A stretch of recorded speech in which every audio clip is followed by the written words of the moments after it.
What's up, everybody? Welcome to another episode of Yala,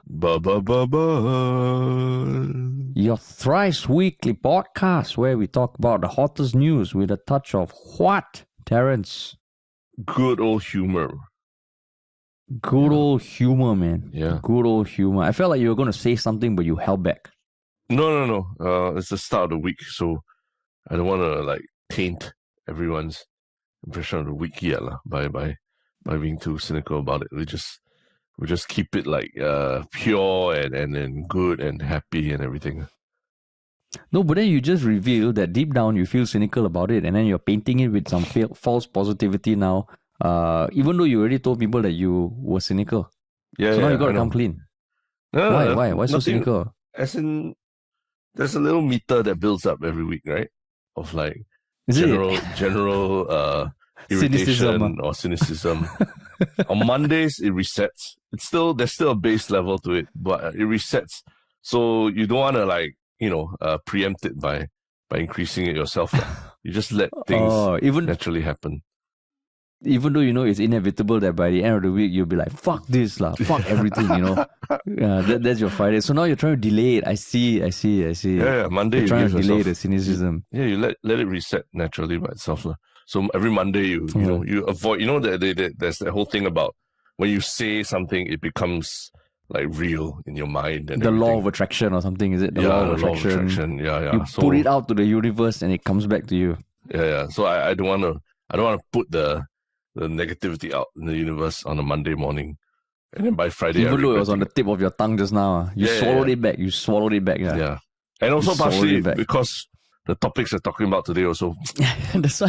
They'll piss you off and they'll disgust you and they'll make you very sad about the state of humanity also, right? True. Oh, so you wanted to start with a positive slant. Ideally. I see. But how about you? You sound like you're springing off on the right foot again, as every Monday morning, with that self-help guru positivity. Yeah, because I meditated for 18 hours each day on Saturday and Sunday, so I've recharged my inner chakra. Is it the sound healing kind of sound healing? No. No. It's just I think Friday we didn't record a podcast because we were doing a Folklory premium. So I just feel like I had withdrawal symptoms from the podcast, so now I'm just glad to be recording again. Glad to be just bitching about the state of affairs in the world again. Yeah. Then you see, interesting. Talking to you only it brings that out already. Hey, don't blame me, okay? Don't blame me. Suddenly one week where we don't record any podcast at all, by Friday you're like, hey, I feel so positive. Yeah. What is the difference? Yeah. What is the difference? Yeah. No podcast, no spending 1 hour 3 times a week with Harish talking about the news and social affairs. But maybe. Right. Especially, like what you said, the first topic, it will make you cynical. It will make you cynical. That's right. Yeah. But before we jump into it, there is something else that has made us cynical. Which we wanted to just finally get out there. And that is what, Terrence? Yeah. Correction. We're talking about something that actually has made us quite happy in the past 11 issues or 10 or 11 issues that we've issued of it. Oh, yes. Which is the Just Try Only newsletter. I think we've have a fair number of subscribers. Pretty happy with it. And it's been a very good companion to the podcast, right? Where you and I, we write a little bit and give a bit more context about our favorite topic of the week. So we've done that over the past, I think, 3 months or so already. But yeah, it's maybe, we always like to recalibrate after a while. And I think that time has come for recalibration, right? And just as well, because there's also other things brewing that we want to use our podcast. Use our newsletter as a place to put up more information now. And what is this bit of news that we are teasing? I mean, if you've been listening to us for a while, you may have recalled that we made a TV show like a few years ago, dark comedy series about a guy who falls in love with a terrorist. Yeah. And it's something we are fucking proud of. We created it, we gave birth to it. And it's coming to the 3-year anniversary of its release as well, right? Its 3-year anniversary came already. It was released January 23rd, 2020. Sorry, yeah. But it's coming to the 3-year release, a 3-year anniversary of the date of the where the network we made it for liquidated. And I mean, we have gotten a lot of people ping us saying, where can they watch the show? And unfortunately, since they liquidated in 2020, we haven't been able to show it. Yeah. But that is going to change. Okay. There's going to be stuff that we'll be announcing related to the show, related to the story that we've been holding deep inside our hearts for a long time. And I mean, yeah, it's going to be exciting. And I mean, the best way to find out more about what we're going to be doing, what we're going to be releasing, what we're going to be showing to the world is to sign up for our newsletter. Yeah, because that's the best platform for us to share more details and also to share links to stuff. And you can sign up just by going to the link in our bio for the Yalabat page. You can just sign up there, and yeah, I mean, that's all we want to say now. Do you want to add anything else, Terence? I just want to add that it's not a cynical attempt to just drive people to sign up for the newsletter, but what it really is that the format of what we're trying to do to tell the story of She's a Terrorist and I Love Her, which is the name of the TV show. It works best as a newsletter because, like Harish says, there's a lot of different sources, there's a lot of different links and different articles that we may point people to.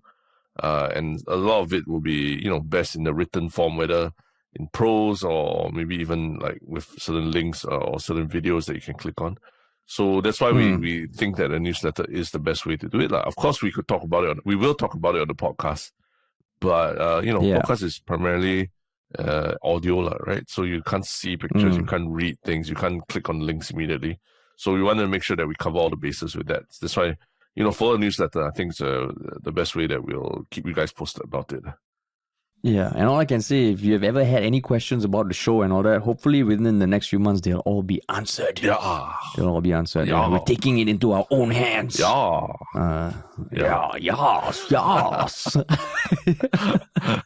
Cool. Yes. All right. In that spirit of corporate shenanigans, yes. Shall we jump into the first topic? Please. It is... I've really got ready to jump. I've got my sneakers on and I'm ready to jump right in. Cool. So it is an article published by Reuters. Is that how you pronounce it? Yeah. Reuters? Reuters, yeah. Reuters. Yeah. Even though it's spelled a little confusingly, it's like Reuters. I mean, it's as confusing as omelette, right? It's the pronunciation of omelette. Okay, omelette is different. This is literally REU. Okay? It's Ryu. Yeah. It's Reuters. Like, I'm sure, like, my mom and aunts and uncles would definitely say Reuters, but yes, Reuters published an article on 25th February, which is this past Saturday, revealing that a certain plan to recycle used shoes in Singapore, which was approved by the Singapore government. It was a partnership between Dow Inc., which has nothing to do with the stock exchange or anything. It's a US petrochemical company. There was a partnership between them and the Singapore government where they talked about using old sneakers or donated old sneakers and recycling them into playgrounds and running tracks. And that was announced in 2021. And there were posters all around. There were 15 or like multiple recycling bins put around Singapore. But what Reuters tried to determine or investigate is that over 11 months, over a period of many months, I think 5 months, they actually planted 11 old pairs of shoes with trackers, Bluetooth trackers. They donated them around bins all around in Singapore just to see where they would end up. And at the end of it, they end up in like multiple places over Indonesia. I think the 11th pair was last seen in Singapore. That was the only one that remained in Singapore for a long period of time. The rest went to Batam, went to just corners. And the Reuters reporter actually went down, located these shoes and found them at secondhand shops. And he bought them back for like $12, $20. And he found the trackers that he implanted them with. So they were the exact same shoes. So it just called into question, hey, you all say you're going to recycle this. You get all this publicity and endorsement by the Singapore government, but it did not end up in any recycling plant, and it ended up in second-hand shops. So that was article that was published. There's a lot of chatter. I think there's a lot of statements still pending from certain entities, but that's the high level shit. But what made you want to talk about it, Terence? I mean, I think because it's not just a simple social experiment or something. They really did this over the course of 6 months, and if you watch the video, the journalists they really fly the journalist from Singapore to Batam to go and find his shoes, you know. So it is real, like, I mean, I would call it, investigative journalism, and using, very simple technology just to make a very simple point about how Dow Inc. is not living up to a lot of its promises as well, made alongside the Singapore government, and honestly making Singapore government look like fools also, right? So the surprising thing is that, this is an international news article. A few places have covered it. I saw it 9 to 5 Mac, and I saw on Online Citizen, but I'm not hearing a lot about this on the local lamestream media, So I thought this is actually a very big story. It's international and involves, big corporate interests, Singapore government, and why is it not being covered by lamestream media? So that's why we're here to talk about it. But how about you? Like I know you're not a big fan of typical running shoes. Like you like those barefoot. You're a barefoot runner kind of dude. Why was this interesting to you? Because I mean, the whole recycling thing in Singapore, I've always felt it a bit like, wait, is it really being recycled? Especially because, like, one of my close family members in Singapore lives in a private condominium, and I mean, I've helped to recycle stuff there and all that, bring it down, put in the blue bin, and after a while, the condo staff, like the workers there, they told me, the blue bin is full, it's okay, you can put it in the green bin. And I was like, wait, but the green bin is for trash. This is for recycling. They said, it's all the same the same bin. And literally, I saw that happen. Like this is the trash can. Because there are two types of trucks, right? The green trucks and the blue trucks, and they collect the green bins and the blue bins. But literally, these blue bins were all put into. I saw the workers kind of transfer the blue bin stuff to the green bin, and I found out the blue bin doesn't even come to that private condo. And I saw the trucks, and that was a few years ago. And I mean, I think there has been some investigations here and there, but where exactly do things in the blue bin end up? And there's not much info on it. So I've always had a skeptical stance. And also because I do try to recycle. And I know a lot of people out there also try to recycle. And sometimes it's not the most convenient. But then when you find out that, oh shit, all this might amount to nothing. It might be still put into a landfill. That sucks, So when this came out, I was like, oh shit, there's actually something quantifiable that exposes some sort of issues in the system. And also because this came about, I think it was in 2020 when this first program about the 75,000 shoes was announced. It is one of many projects that petrochemical companies around the world have tried to do to kind of mitigate or equalize all the harm that they're doing to the environment. And there's a lot of PR that they squeeze out of it.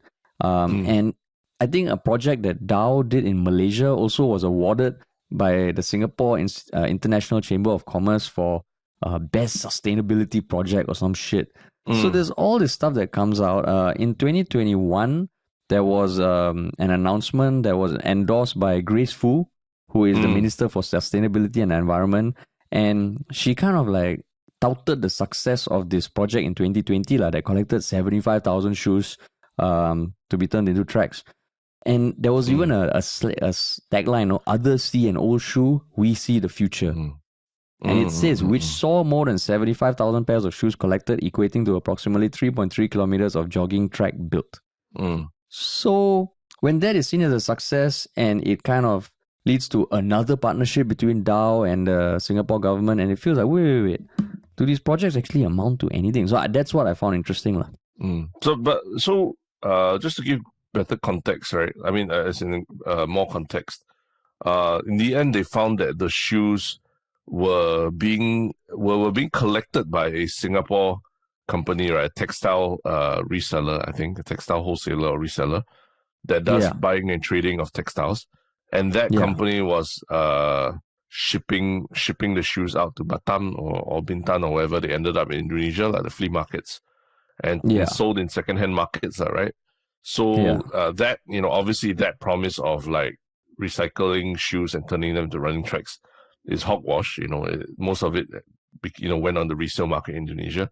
But the other thing is actually it's actually illegal, right? In Indonesia, this I think textile resale is like very more heavily regulated now to protect the local textile industry, and also in some ways this is also breaking certain laws in Indonesia as well, when this is being done, right?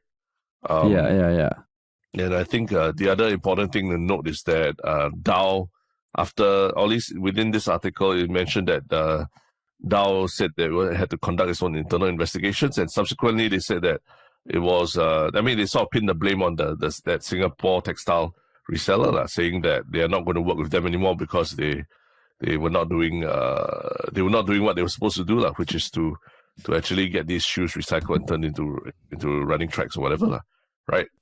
So that's why it seems like Dow, having put out a statement and kind of already has definitively, pointed out that there was a lapse in the process, and now they've corrected it and things should be back to normal, right? So why are people like you getting all Greta Thunberg about it? Why are you still like want to save the world and you need to be doing this recycling and all that? It's not happening. Yeah, why is there still a need to be upset about it? I mean, because it feels like, there was a lot of press releases, videos put out by Dow to talk about the successes of their program. So there's Dow, and then what this revealed that, like what you said, Dow and then Shiok Impacts, which is a Singaporean second-hand goods exporter, they were the ones who were tasked with collecting everything. So they were involved. And then there was the Singapore government and this new project which was announced in 2021 that built on the previous projects, involves Decathlon, Standard Chartered, and a few other entities. It's meant to spearhead this circular economy kind of project, which is a big fact, part. I think Decathlon literally was one of the drop-off points for the shoes, right?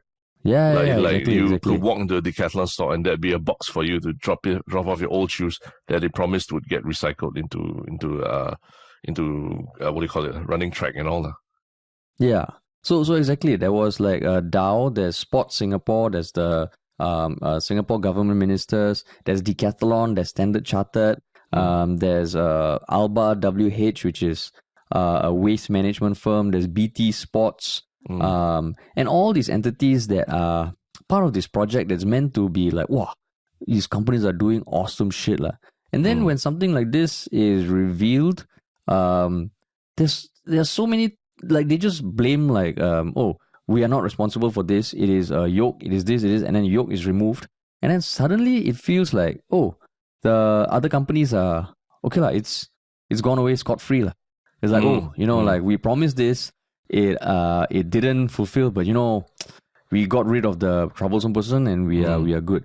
But then when you look at the trends of, like, I think Dow also had another project that was or other projects by petrochemical companies also in Idaho in India that promise the same thing, but it has been proven to fall short. So it just feels like, most other things, if you promise something and you don't deliver, you have to be held accountable. Whereas this one, it feels like, this big promise was not met or was not fulfilled, and it's okay. It's just, sorry, it's just some shit happened, some bad players, and everybody gets away scot-free. But they tried their best, Harish. Why are you having a stick up your ass that way? Everyone's just trying their best. Somewhere along the line, somebody, fucks up and they're removed there. So why do you have to keep harping on everyone else and making a fuss, a mountain on a molehill? Come on, it's just bloody old sneakers. Why do you bother? Why do you even bother? Because that's a very because it just feels like there's like what you said, right? The local media is not covering this. How come? Then it paints a very different picture, and it's okay. It's like racial harmony day, lah. Okay, racial harmony day. You go one day, you just wear the clothes of other cultures, and you eat some like chapati and onde and all, and suddenly you are kind of like, okay, I've done my part. I'm not racist. Doesn't matter whatever shit you do the rest of the year, which is why I fucking hate racial harmony day. But this one, it feels like you do it for the show, you do it for the wayang, but then we need to look at the results also, right? We need to look at what happens, what is the end product, whether it actually is materializes, because then you make all these people who like try to recycle, try to instead of selling the shoes off Carousel or trying to fleece someone else, you're like, no, let me donate it, and it all comes to shit lah, and like it just feels like a bit exploitative lah. Exploitative, that's the word, exploitative. Yeah. So I mean, you don't have the same stick up your ass. I do. In fact, maybe higher up my ass lately. So my voice just got a bit higher. But we didn't need that image, yeah. But we yes. didn't need the image. But yeah, I think the fact that they went to, I think Reuters also painted a lot of detail about even the announcement, the PR announcement for this thing was done in a Sentosa hotel, which tells you it's not a cheap hotel. Like, all the hotels in Sentosa is pretty expensive. And all the executives from Dow, the Singapore, the Sports Singapore side, they're all on the stage and like all basically celebrating this green initiative. And I think, we mustn't forget that all this publicity, all this, positive publicity and this PR spin about what a big petrochemical giant is doing for the environment is built off the back and reputation of, Singapore government, Sport Singapore, and the generosity of Singaporeans also, right, who decide that, rather than just like either hold on to my old shoes or try and flip them on Carousel, I will make the effort to go to one of these bins and drop off my shoes because it's for a good cause, right? And, it's a way for me to teach my children the good about recycling. And then later when you discover it's all false, it's all fake, it's all gone into someone else's hands. You don't know if there was an exchange, where the monetary exchange happened or who was benefiting from the monetary exchange, right? But it just makes you got cheated, you got scammed. It's no better than being scammed like by one of those syndicates, that calls you and tries to scam your money. Essentially, it's using the credibility of Singapore government, again, Sport Singapore, and the generosity of Singaporeans to reach an end that wasn't intended. And in a big corporation's case, it's good, it's cool, it's very cool, it's very good for business to be seen to be trying to save the environment now, right? As opposed to having to answer government regulations or having to negotiate with governments about tougher regulations on their products, right? So there is a bit of what I think the term is greenwashing. Is it? Yeah, greenwashing when they use these environmental sustainability announcements or initiatives to try and whitewash or gloss over the problems and issues that they have in their main business. Also, I just don't like it that again, Singaporeans, Singapore government, and all have been taken on a ride by big corporations. And it just boils down to, they can say it's a mistake or whatever, but it means that there was no oversight within the organization. They never saw it as a priority beyond making a good press release. And that pisses me off because, there's a lot of times I think our government or our government agencies, they have very good intentions with helping, local industries. For example, in our case, the media industry, by offering grants to, big corporations that want to set up business in Singapore, foreign direct investment in Singapore and all that. There's a lot of grants in terms of co-matching grants or giving them very, very exclusive deals on rental or very prime locations or rental and things like that. Then all these are costs borne by taxpayers. Don't forget, And then we give them freely to these corporations to get them to come into Singapore, to invest in the local ecosystem and all that. And then they don't fulfill the end of the bargain, or even worse, and there are cases that happen. They literally embezzle the money and they walk away scot-free, And it just like, what of course, it's a slippery slope when you talk about what that money could have been used for, right? But I always think about, like, for example, there was the case of the IMDA giving a lot of money to RGM Entertainment from Australia, right? I think it was an Australian entertainment company that promised to, bring Fox Studios and bring all these like big movie studios to Singapore to work on it. Ended up, they just essentially the boss went to jail, right? For all these were sentenced to prison for basically misusing the funds. And then I always ask myself what that 25 million or however 10 million it was could have done to help the local industry as well. If it was really put in the hands of local companies or what. And I get pissed off because we don't even have the opportunity because everyone's just gunning for the big press release, the big announcement of a foreign company coming in, and no one's thinking about how that money or how that support trickles down to the local industry. And it's a very sad case, and you see vestiges of it literally in like buildings being built that are now known empty or not being used for their original intention and things like that. Like which building? There was a lot of fanfare about, let's say, like I think Lucasfilm, Lucas Arts, right, being in Singapore and all that. So there's literally a big building like a sandcrawler, right? So I'm not saying that that they misused funds or anything, but I think the promise that Singapore would become the hub or a production hub for Disney or Lucas and Lucas Films and all, it's fallen a bit short of expectations.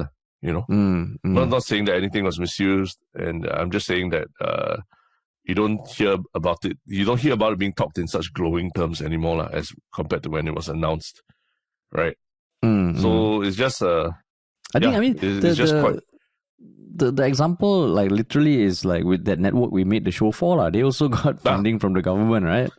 I think they did. I believe they did. Yeah. They got co-matching grants for making shows, one of which was ours. And then when the network liquidated, we tried to reach out to the government, to the network, and nothing came to pass, because we were always told it's a commercial decision, which is why like I think that was the first time some sticks got stuck up our ass, and they haven't been taken out, but then it's also one of those things that how you say I think like on one hand, I don't even know like how many recycling plants there are in Singapore. I don't think there are that many. And let's say even if it was the case, right, that these shoes made it to Indonesia and were sold to people who need shoes, is that not recycling, Terence? Is that not recycling? Why is it not recycling? It is what? I mean, in some way it is recycling. And let's say it was sold, and some of the money went back to Dow, and they used that to buy track made from recycled materials. Isn't that still considered recycling, Terence? Why? But again, I mentioned earlier that this is in the realm of illegal activity already, right? Because I think in Indonesia they have very strict laws. They're quite strict about the import-export of second-hand textiles. That right? is true. To give context, it was in 2015 that the Indonesian government. Wait, let me pull up that one aspect, because it is an important point, 2016. Jackpot, fucking tabs. Okay. 2015, Indonesia's Ministry of Trade introduced the prohibition of the import of used clothing regulation. So basically, it just banned all imports of used clothes and footwear over concerns of hygiene, over concerns of them spreading diseases, and also the need to protect the local textile industry. And I think that it was also motivated by the fact that a lot of these second-hand goods come to Indonesia, they end up in landfills. So it just overwhelms the landfills there. So you're right, so that it is exactly so that it is illegal. Yeah.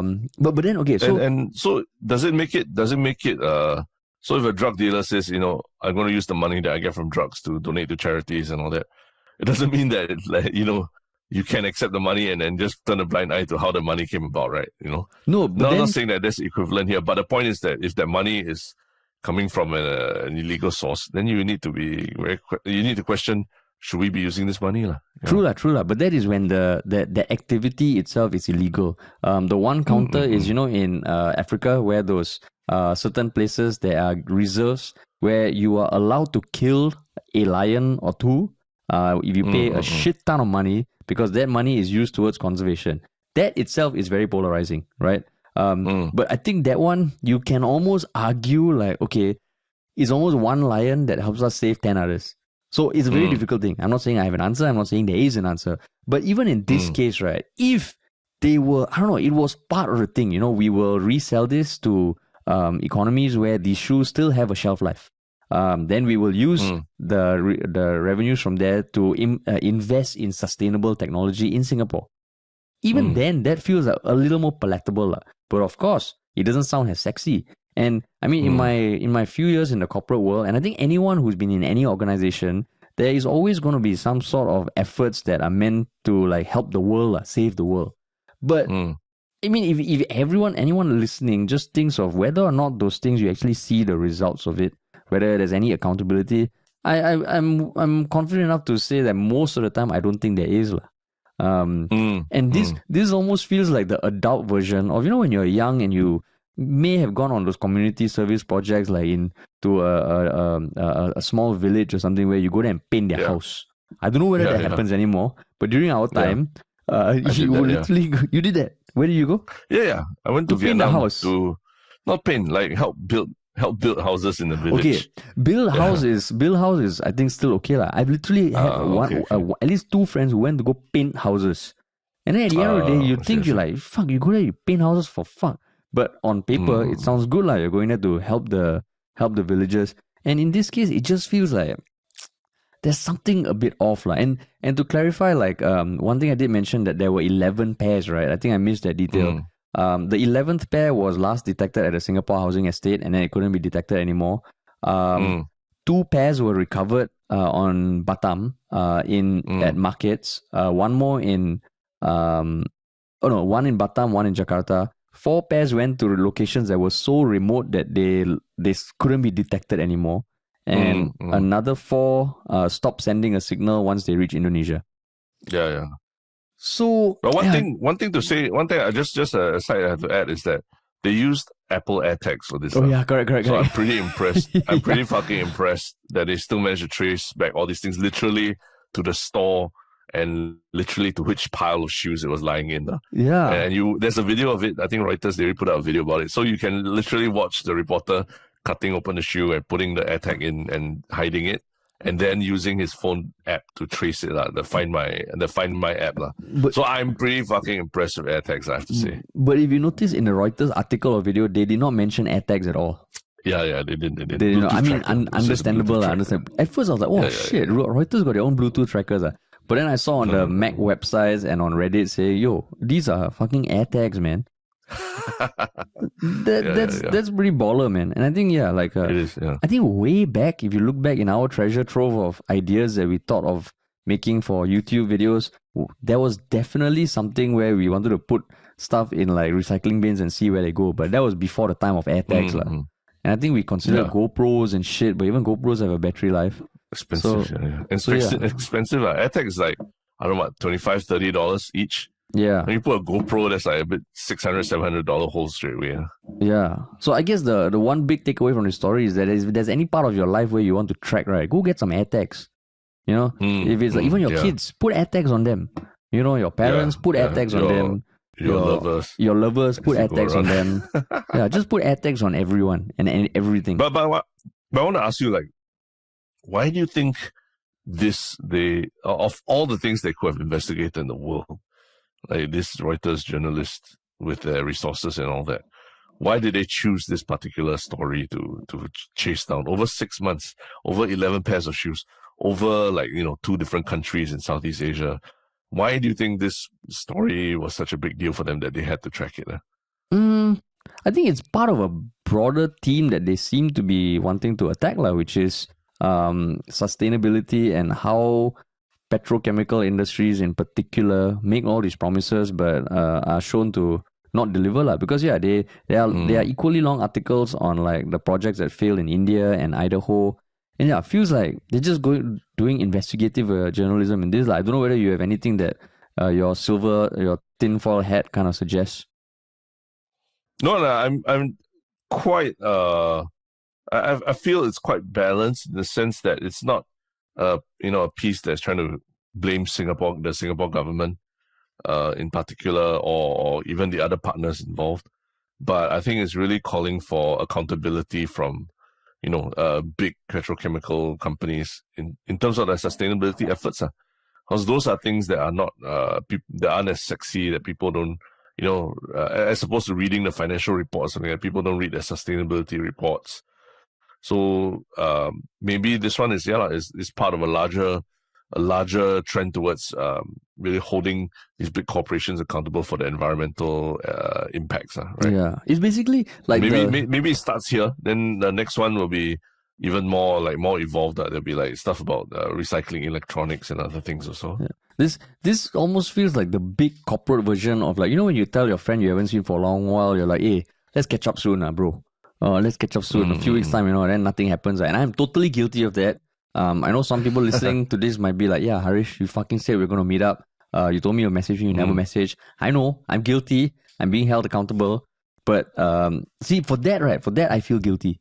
Then how come these companies don't feel guilty for doing the same thing? Say you want to do this one thing and then you never do. And somehow I love Decathlon. No? Yeah. And I think a lot of Singaporeans all... they have embraced Decathlon. But that as part of their sporting lifestyle. Right? Therein also lies a complication, right? Because for all we know, the companies like Decathlon, Standard Chartered, they themselves had no idea that this was going on. You know, and that's why it's also then it becomes messy because maybe they're not responsible, or maybe my love for Decathlon is overwhelming my objectivity. Yeah, but that's why I said they're basically it's banking on the credibility or reputation of these other brands and companies as well to get this initiative off the ground, and who ultimately benefits the most from the positive PR spin that comes from this. It's Dow, right? It's quite clearly Dow. So I also wouldn't be very happy if I was whether the marketing team or PR team at any of these other partners as well. Exactly. But yeah, man. I mean, that was published just on 25th Feb. Hopefully, there are deeper dives. Because, or I mean, even whoever's listening, right? Like, I don't know what actionable things you can do, but just I don't know what could be something. Just read the article. Read the article. We should petition for Dow to work with SPH next time, rather than use recycled shoes. Use the newspapers that they pulped. That they popped in order to bump up their newspaper circulation numbers. Use that paper to recycle into something useful, right? Exactly. Then at least something good came out of the whole SPH fluffed up numbers fiasco as well. Exactly. So maybe Singapore government, when you're looking for partners of like overseas companies with local organizations or institutes, right, turn to the ones that are obviously doing bad stuff. Make this be a project for them to rehabilitate each other. Like SPH. You got so many newspapers you pulp. Yeah, exactly. And then the company with the Fox Impacts, is it? The one that apparently shipped the shoes to Batam. Yoke. They should Yoke Impacts. Yeah, they should. Yeah, they should do something with like Carousel or something. Like some initiative with Carousel. We'll help you get your second-hand shoes to, a flea market somewhere in Batam or Bintan. Guaranteed, Yeah. Then at least you know that your shoe will have a second life somewhere with someone else in another country, right? Exactly. Then that to me feels like it's more aligned to everyone's interests also, right? It's not all covered by some hogwash about recycling shoes and turning them to running tracks, when that never happened, obviously. Or at least it's not happened in this case. And let's just be honest with our intentions, right? Honest with our intentions. I mean, the thing also, we're not even talking about how like this recycling, the shoe which was meant to be recycled, some of which ended up on like a 800-kilometer journey around Indonesia, which feels like it's being transported all these places for what, and there's all those energy costs that come in. But yeah, it's just, you read it, you're like, walao. No, in fact, more than 800. What am I talking about? It went on like each of them may have gone on like 800-kilometer journeys. Hi. Yeah, I'm hoping this comes up in a parliamentary sitting. Some questions are asked about this. And, if anyone's going to hold them accountable, that would help. Yeah. Young Man Wai, looking at you, man. Young Man Wai. Another one for you. Yeah. Yeah, that's why. But yeah, yes. Speaking of tracking, right? Speaking of tracking, and we talked about tracking your loved ones and all. What happens if you're like you're trying to track where your loved one is, and you discover that they just sort of disappear into off the map into one place. And kicker to the story is like it's not even your loved one is no longer even in one place anymore. In fact, it gets even more gruesome than that, they're actually found in a lot of different places, So this is a story on everyone's lips now, Harish. And what is this story? That was dark, man. That was a I know. At first I thought it was funny. Then I realized, oh no, it's not as funny at all. It's kind of like creepier, when you think about it. Yeah, man. Basically there was a murder of a Hong Kong socialite and model, which was announced a few weeks ago, or maybe like a week ago, out of the blue, I think. I thought Wednesday, only on Wednesday. Yeah, right? 20th February, 20th February. Yeah, so she disappeared. Yeah, correct, on 20th February. And I think even like a week before that, she was still active on social media. She disappeared. There was suspicions of like murder and all that. And then on 24th February, the headless corpse of a 28-year-old body, which was identified to be belonged to Abby Choi, was discovered at a village in Hong Kong. And apparently, like some of her body parts were hidden inside a fridge, and her head was discovered in a bowl of soup, like a pot of soup, along with minced meat and like carrots and onions. So it was cooked, and oh my god, even saying it is like fucked up. And I mean, now there's so much news about who are suspected, and I think the chief suspects are her ex-husband and her ex-husband's dad, is it? The ex-husband, her ex-father-in-law and her ex-brother-in-law. Yeah, and she leaves behind like her current husband and their 4 kids, two of whom were with her ex-husband and 2 of whom are with the new husband. And it just, you look at it, you're like, oh my god, this is gruesome. Just, I don't know, finding part of her head in a pot of soup is so gruesome. I don't even know like what to think about it. But why do you want to talk about this? Because it's definitely not debatable or anything. Why, Terence? I mean, it's a story of interest, right? Like, this is a socialite, and we don't mean just that she's active on social media. She's been posting, she has but she literally was on the cover of L'Officiel Monaco. It's a glamour magazine. On the cover.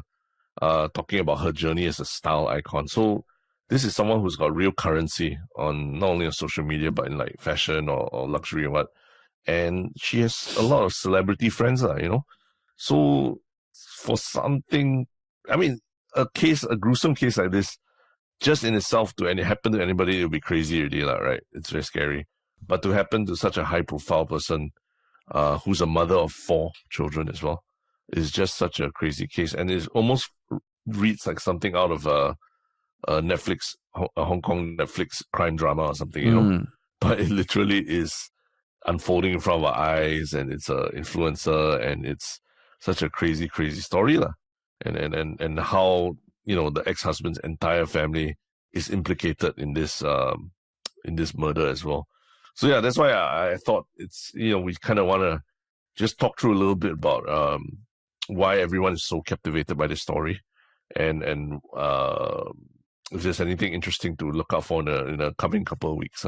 But for you, like for someone who doesn't follow fashion magazines or Hong Kong news and gossip, like, why did you feel like this was something interesting to talk about? I mean, it just feels I had been seeing it floating around the news a lot, like the news of this socialite being murdered, and it felt like there was just more and more news around it. So I didn't know who Abby Choi was. I didn't know the controversy around it. I didn't know the incidents that led up to this. And I just felt like, I mean, even when I was talking to like my wife or other people, they had heard news of it, but they didn't know the context. And it just feels like this is something that, yeah, it's just to give the context to people, so that when you see the news, you kind of understand what the controversy is, or what the mystery is, what the gruesome details involved, because it's gruesome. I mean, even reading the article, I mean, I think she was last spotted on the Tuesday of last week. There was CCTV footage of her with two of her kids, and then she was reported missing after that. And then on Friday, her body was found.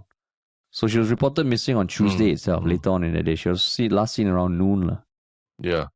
And if you're wondering why, if they've already arrested the suspects and they've already gotten them in custody, how come they can't find the other parts, right? It's because I think all the suspects are being uncooperative.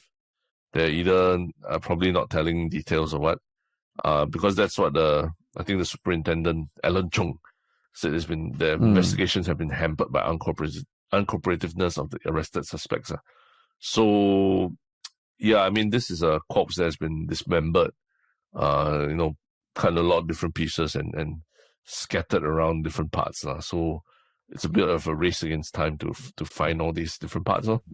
But I mean, I was literally just watching the latest season of the Netflix show You, which is about a serial killer, who can't help himself, and his modus operandi is the exact things that were described in here, like chainsaw, cleavers, parangs, whatever.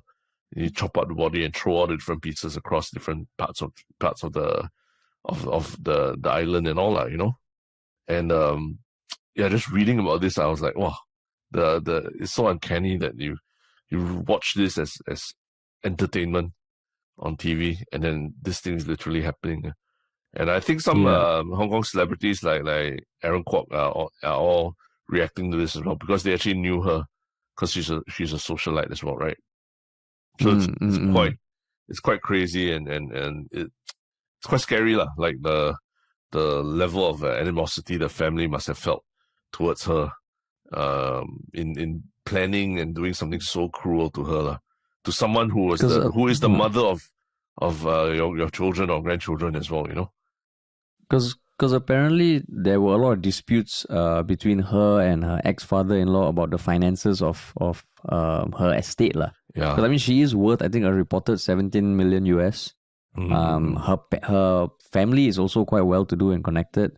So now the main suspects are the ex-husband who was arrested at a ferry pier, apparently trying to abscond from Hong Kong by sea. The father and even the mother is saying like being arrested for perverting the cause of justice. So I think that's like what you said, like just uncooperative suspects and all. Yeah, it just feels like, man, like I mean, part of it is also like, this feels like news that is just like I don't know, murders are happening so much more common in this part of the world. I don't know whether it's just me, but it feels like even in Singapore, in the region, it just feels like, man, like it's eerie, lah. It's eerie. Could you see something like this happening in Singapore also? I mean, like just a few months ago, we covered the case of the Marine Parade thing, right? Where it was someone who was murdered and who was apparently burned, right? Whose remains were burned. Yeah. So I can totally see this happening in Singapore. Totally. You're talking about the girl who went missing like years ago. Yeah. That's right. Yeah. And it's just it's such a strange news to be reading about happening in your own country, lah. But really, I think the other thing that also hit me when I read this thing was like, relationships are very complicated, lah, sometimes, right? And how many, a lot of times you read about especially rich socialites and all that, right? Getting married and you think, oh, it's a fairy tale wedding, the ceremony is so beautiful and all these beautiful celebrities all attended their wedding and all that. And the next thing you know, within 2 months, the marriage is over. you don't even need to look all the way to Kim Kardashian or what to find examples. Like, I think recently there was Kim Lim in Singapore as well, right? Kim Lim is exactly. the daughter, is the socialite daughter of Peter Lim. And it was a very big public wedding that, Xia Xue posted about, and they were, like flaunting the huge guo dali, which is like a gift giving ceremony where the husband presents the bride's family with gifts.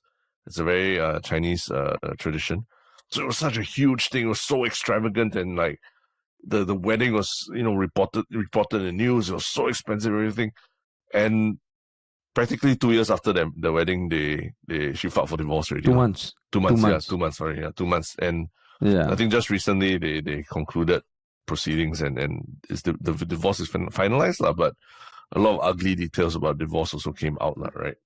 So yeah, it really is what you see on social media is the happy, perfect lives of these socialites and influencers. It's they're also very much, they also face all these human problems, right? Of not getting along with each other, or falling out with each other, and very ugly spats and breakups, and when there's a lot of money thrown in the mix, it always becomes a lot uglier.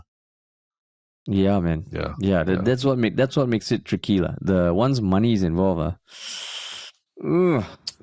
gets tricky. Yeah, it gets dark. Fun. And you feel feel really bad for the kids as well, right? Yeah. So I mean, it's just it's a developing story. There's no conclusion here or anything, but it just feels like, that's dark, man. That's dark. Everyone Not the best thing to start the week with. Is this acceptable dinner conversation as you go about your dinner this week? Do you think a lot of people will be bringing this up as something to talk about over dinner? I don't think so, lah. Like, I know you will bring it up, lah. Yeah. I mean, just to get people's thoughts on it. There's not much thoughts on it. It's just, have you heard of this crazy story going on, right? But actually, the details of it might ruin your meal. No, but I don't know whether people are like, because it's a gruesome murder, but it's one of those things that I feel it's in Hong Kong as a different country. Is it going to impact your life? I almost feel guilty talking about it, because I feel like we are kind of talking about it. Are we changing people's minds on it? Are we exploring the dynamic of the family? No, it's just covering it, lah. So I don't know, man. Just feel a little like, do you feel anything at all? I feel it's a very gruesome thing to talk about, and not everyone's interested to talk about it all the time, lah. It's just we are really seeing that one of the darker sides of humanity with stories like this, right? Exactly. But it's also it's happening. So I think it's something that we just wanted to also just talk through and alert people who listen to this podcast that this is happening as well. Yeah. Yeah, but yes. Yeah. So yeah, it's one dark story of bad corporate intentions to one story of bad personal intentions. And now, man, we change direction and talk about something positive, which is our one Shiok Comment. Yeah. So to spring us back into some semblance of positivity, lah. Do you have a one Shiok Comment? Yeah, I think we talked about Roald Dahl, right? Roald Dahl's books being censored last week, and there were a lot of interesting comments about it that did make me sit back and think a little bit more about how much of it we allow. But some of our listeners did also comment that they have a slightly different take on it than we do, lah. For example, I think a long-time commenter, But Then Hall, right, has said that I'm actually okay with the edits on the books, because they feel that these changes don't really change the story, and it's a good start to remove negative connotations to some stigmas, lah. Like how wearing a wig is seen as a stigma when the witches do it, right? So it's, but then how it equates it to like how there's more racial diversity in films and they just watching a film from the 80s made him or her think that, oh, how is it that all the actors are just like one race only, right? And when growing up watching these movies, we don't even think about these things until they're called out to us much later in life. So yeah, so it's just there's an interesting perspective that someone who reads Roald Dahl books and all that actually feels that okay with it, they don't feel it's a big deal, and maybe where maybe watching too many right wing commentators on this topic, right? True. Yeah, true. Yeah. True. And what about you? There's also been an update about that, about how Puffin will be re-releasing like non-edited versions, right? Yeah, the classic version, right?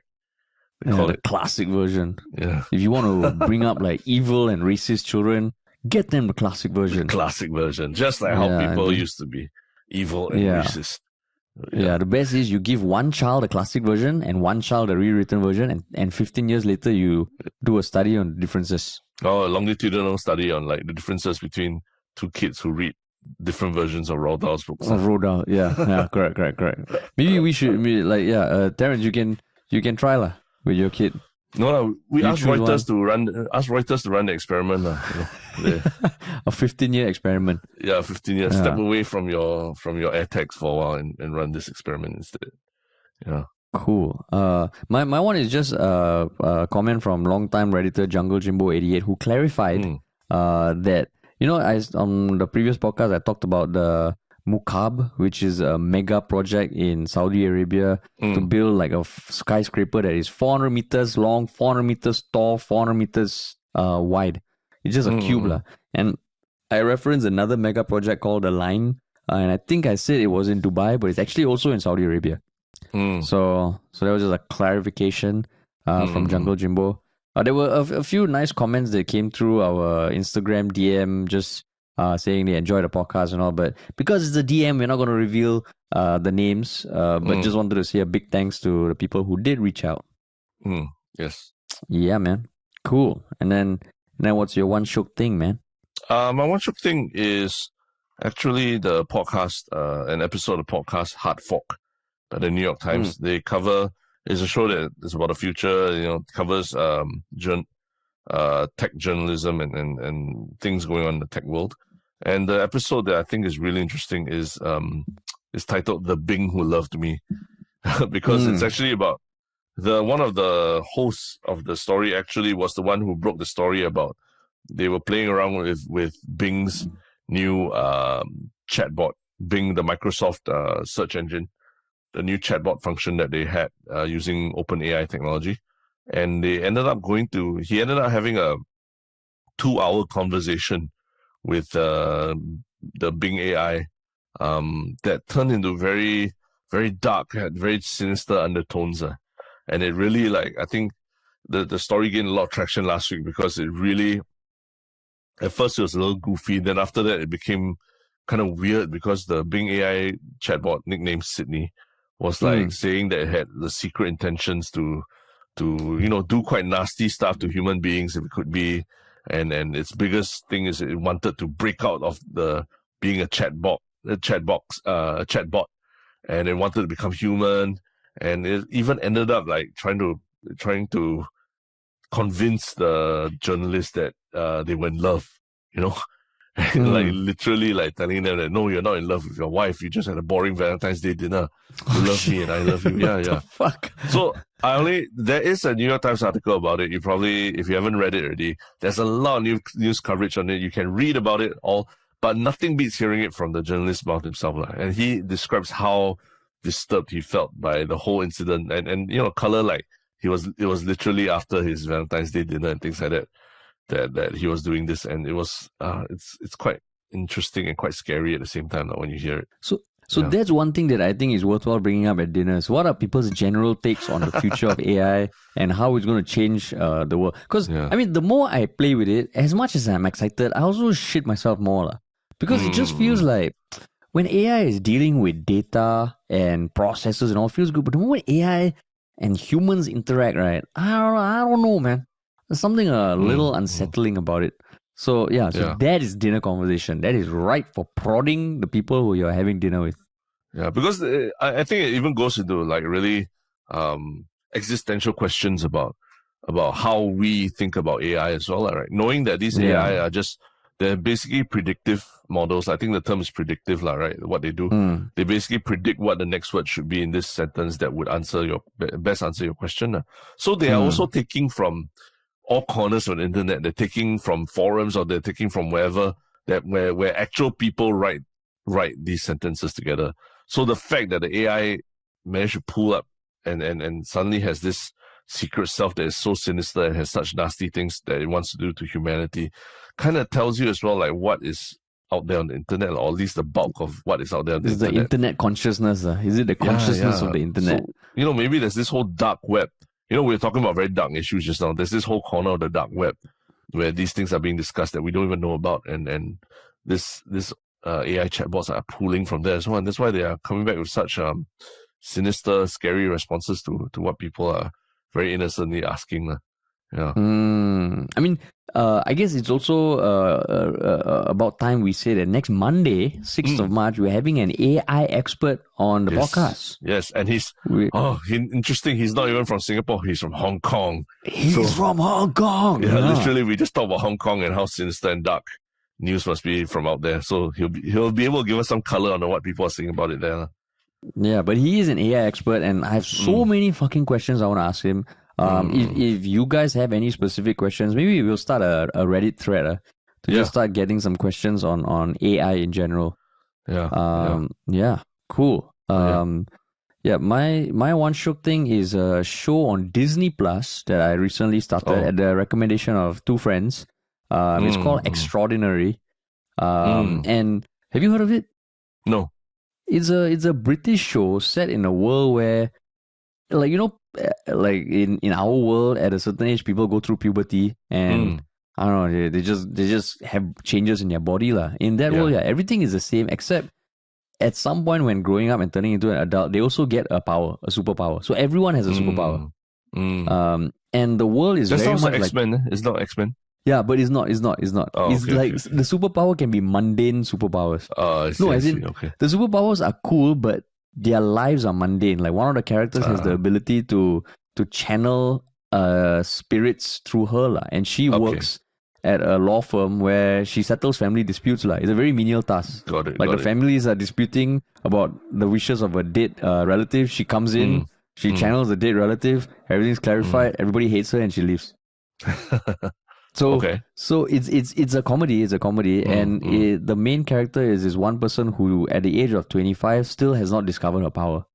I see. So everyone's like, "What? You haven't discovered your power? What? Oh my god!" And it's just, I like the humor. It's quite dry humor. It's like no big celebrities or something, and it just feels like a show that is it's nice. It's nice. It's refreshing. I really like it so far.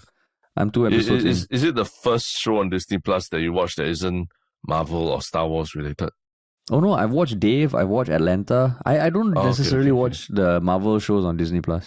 I've only ever watched Marvel and Star Wars shows on Disney Plus, and no, man, you should watch Dave, you should watch Atlanta, you should watch this.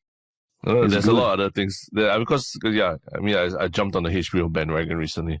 So I'm powering my way through HBO right now. Yeah. I think soon I'm going to jump on the HBO and Apple TV bandwagon. I really want to watch Ted Lasso, man. I'm going to watch that Ted Lasso. But yeah. Cool, man. All right. That's the first episode of the week. And we'll talk to y'all soon.